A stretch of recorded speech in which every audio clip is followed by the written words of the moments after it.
আর না হলে এই বাংলাদেশে আপনাদের রাজনীতির ঠিকানা হবে না। তো তখন এই ছাত্রলীগ আওয়ামী লীগের অনেকেই আমাদের হাসি ঠাট্টা করতো, আমাদেরকে মারতো, আমরা তো সংখ্যায় কম ছিলাম, পিটাইতো। আমরা কি বলছিলাম? অনেক বন্ধু বান্ধব বলতো তোরা তো পাগল হয়ে গেছিস, শেখ হাসিনা আওয়ামী লীগ ছাত্রলীগের বিরুদ্ধে লাগছিস। বিবির গাড়তে হাত ঝুলিয়ে মুখে কালো মুখোশ পরিয়ে ঘন্টার পর ঘন্টা গজারি লাঠি দিয়ে পিটিয়েছে আমাকে, আমাদের অসংখ্য নেতা কর্মীদেরকে নির্যাতন করেছে। আর কি বলছে জানেন?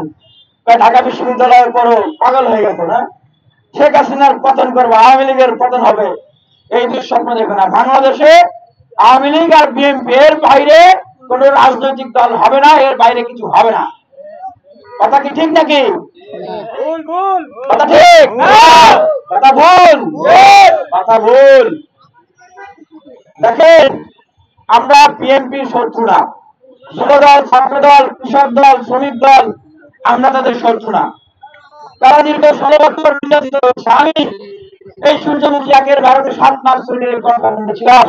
বর্তমান যুবদলের যিনি কেন্দ্রীয় সভাপতি আব্দুল মোনায়েম মুন্না ভাই, উনি আমার উপরে আমার প্রতি আচরণ করেছে।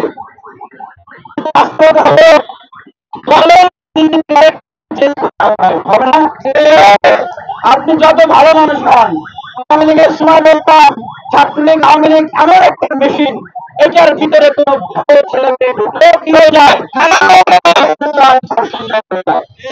এখন এই দলটা বর্তমানে বাংলাদেশের বৃহৎ জনগোষ্ঠীর প্রতিনিধিত্বকারী একটা দল। তারা যদি তাদের ক্যারেক্টার না চেঞ্জ করে ওইখানে ঢুকে যদি একটা ভালো ছেলে সন্ত্রাস টাকা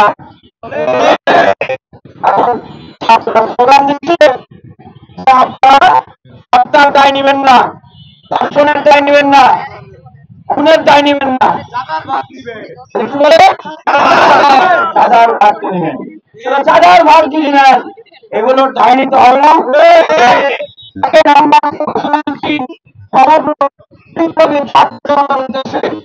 আজকে থেকে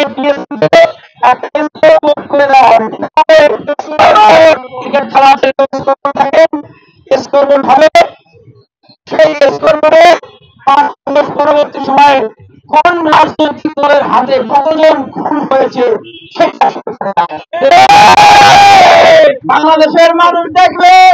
এই বিপ্লবী ছাত্র জনতারা দেখবে যে দিনে দিনে কত ঋণ তাদের ভাগতেছে। সংগ্রামী উপস্থিতি, ঘটনা ঘটেছে বুধবার, প্রতিবাদ নাই, কথা নাই, আলাপ নাই।